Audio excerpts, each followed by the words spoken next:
हाँ जी बेटे, ये वो लिवरेज वाला क्वेश्चन है एफएम का, जो आपने कराया था मुझे। तो आओ एक बार रिवाइज करते हैं इसको प्रॉपर वे में, ठीक है। तो इसमें हमें क्या डाटा दिया हुआ है, देखो।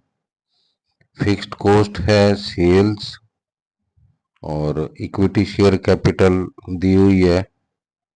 12% डिवेंचर्स भी हैं, 500 रुपये का एक डिवेंचर है। और degree of operating leverage, degree of combined leverage दोनों दी हुई हैं, 1.2 और 4.8। और टैक्स है 30%। इन तीन चीजें हमें निकालनी है, पीवी रेशो, ईपीएस और डीएफएल। तो इसका सिंपल लॉजिक से करेंगे इसको। सबसे पहले है पीवी रेशो। तो पीवी रेशो क्या होता है, contribution divided by sales into 100। Contribution divided by sales into 100।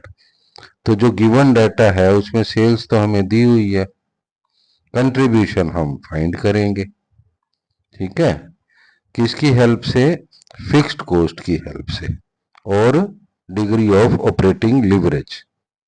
इन दो चीजों की हेल्प से हम कंट्रीब्यूशन कैलकुलेट कर लेंगे। तो PV ratio, PV ratio is equal to contribution divided by sales multiply 100। तो कंट्रीब्यूशन तो हमें गिवन नहीं है, ठीक है, तो इसके लिए वर्किंग नोट बनाएंगे। सेल्स हमें गिवन है, तो वर्किंग नोट कंट्रीब्यूशन मान लो एक्स है, तो ईबीआईटी क्या होगा, एक्स माइनस फिक्स्ड कॉस्ट जो कि 2,25,000 है। डोल जो है 1.2 है। तो contribution divided by contribution minus fixed cost is equal to 1.2।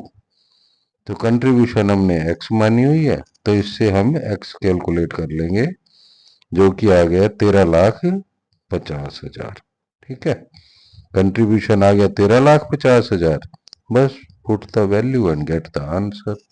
13,50,000 को 45 लाख से डिवाइड किया, हमें क्वेश्चन में ही सेल्स दी हुई थी, 100 से मल्टीप्लाई, और 30% जो है हमारा पीवी रेशियो आ गया, ठीक है।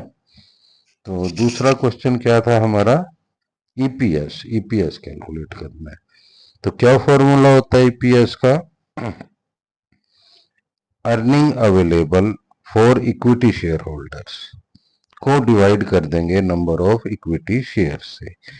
तो नंबर ऑफ इक्विटी शेयर्स तो हमें पता चल सकता है, 38,50,000 नॉमिनल वैल्यू दी हुई है। इक्विटी शेयर कैपिटल की 10 रुपए का एक शेयर है, 3,85,000 हो गया, ठीक है। नंबर ऑफ इक्विटी शेयर तो पता चल गए हमें, 3,85,000। अब बात है earning available for equity share holders. तो इसके लिए जो है हम वर्किंग नोट बना लेंगे, ठीक है। वर्किंग नोट बनाएंगे इसके लिए। तो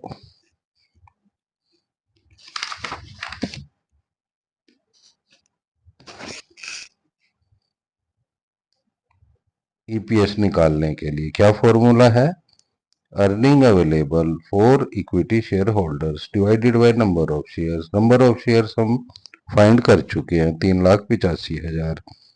और ये वाली जो अमाउंट है earning available for equity share holders, ये हम कैलकुलेट करते हैं वर्किंग में अब। तो सेल्स हमें दी हुई है, ठीक है। और पीवी रेशियो हम 30% निकाल चुके हैं। इसका मतलब वेरिएबल कॉस्ट कितनी है, 70%। तो ये 70% हो गया सेल्स का।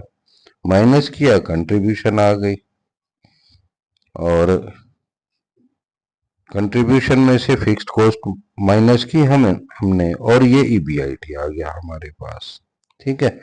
अब इस ईबीआईटी में से इंटरेस्ट माइनस करना है हमें। क्या माइनस करना है, इंटरेस्ट, जिससे हमें ईबीटी मिल जाएगा। लेकिन अब इस क्वेश्चन में जो खास बात है वो क्या है, इसमें हिडन इंटरेस्ट है, हिडन इंटरेस्ट, ठीक है। जो जैसे हमें डिवेंचर दिए हुए हैं, 12% debenture at the rate of 500, 20 lakh के दिए हुए हैं। तो इस पे तो जो इंटरेस्ट बन जाएगा 2,40,000 हो जाएगा, ठीक है। तो लेकिन लेकिन पॉसिबिलिटी है कि हिडन इंटरेस्ट भी हो सकता है, ठीक है, हिडन इंटरेस्ट भी हो सकता है। तो इसलिए हम इंटरेस्ट जो है किसी और तरह से निकालेंगे। हमें डिग्री ऑफ कंबाइंड लीवरेज दिया हुआ है 4.8, ठीक है। कंट्रीब्यूशन हम निकाल चुके हैं। तो कंट्रीब्यूशन और ईबीटी का जो रेशो होता है वो होता है डीसीएल, कंट्रीब्यूशन और ईबीटी का रेशो। कंट्रीब्यूशन और ईबीटी इसका रेशो जो है इसको कहते हैं डिग्री ऑफ कंबाइंड लीवरेज। यानी इस वर्किंग नोट के अंदर एक और वर्किंग नोट बन गया, ठीक है, सपने में सपना, वर्किंग नोट के अंदर दूसरा वर्किंग नोट। यहां तक तो हमारा हो गया था ईबीआईटी तक। अब हमें इंटरेस्ट निकालना था जो कि हिडन इंटरेस्ट हो सकता है ऐसा हमें लग रहा है क्योंकि डीसीएल दिया हुआ है। तो डीसीएल जो है किसके बराबर है, कंट्रीब्यूशन बाय ईबीटी। कंट्रीब्यूशन तो हम निकाल चुके 13,50,000, डीसीएल हमें दिया हुआ है।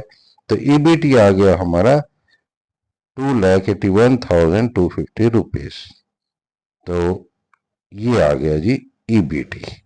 तो हम इन दोनों का डिफरेंस देख लो, ठीक है, इन दोनों का डिफरेंस जो कि इंटरेस्ट हो जाएगा, बैलेंसिंग फिगर आ गई है, बैलेंसिंग फिगर 2,40,000। तो अब जो है डिबेंचर के ऊपर इंटरेस्ट है और जो बाकी बचा वो हिडन इंटरेस्ट है, ठीक है। तो वैसे तो हमारा पर्पस जो है ईपीएस निकालना है, ईपीएस। तो ईपीएस जो है earning available for equity share holder अगर हम निकालना चाहते हैं तो हम सीधा ईबीटी निकाल सकते हैं यहां से, ठीक है। कंट्रीब्यूशन फर्स्ट पार्ट में आ चुका है, ईबीटी यहां आ गया। ये वाला वर्किंग नोट मतलब हम अवॉइड भी कर सकते हैं, इसकी जरूरत नहीं है, सिर्फ इसी से भी काम चल सकता है। कंट्रीब्यूशन फर्स्ट पार्ट में हम निकाल चुके हैं 13,50,000। डिग्री ऑफ कंबाइंड लीवरेज हमें दिया हुआ है तो ईबीटी आ गया 2,81,250। बस सीधा यहीं से शुरू कर सकते हैं।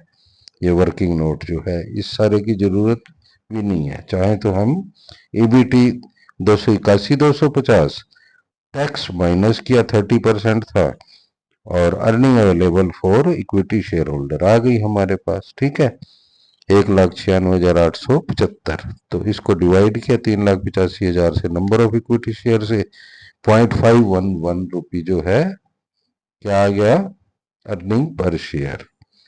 फिर तीसरा क्वेश्चन भी है इसमें, अब डीएफएल निकालना है, DFL degree of financial leverage. तो इसको अब हम दो तरीके से निकाल सकते हैं।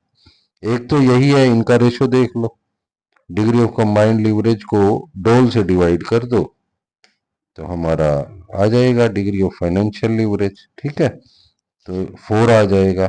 और दूसरा अगर हमने मान लो ये पूरा का पूरा वो बनाया हुआ है वर्किंग नोट, तो ईबीआईटी और ईबीटी का रेशो, डीएफएल जो फॉर्मूला है ईबीआईटी और ईबीटी का रेशो, इस तरह से भी निकाल सकते हैं, ठीक है। तो ईबीटी अभी अभी हमने कैलकुलेट किया और ईबीआईटी जो है वो कंट्रीब्यूशन में से फिक्स्ड कॉस्ट माइनस करके, कंट्रीब्यूशन में से फिक्स्ड कॉस्ट माइनस करके ईबीआईटी आ गया, तो ये 4 आ गया, ठीक है।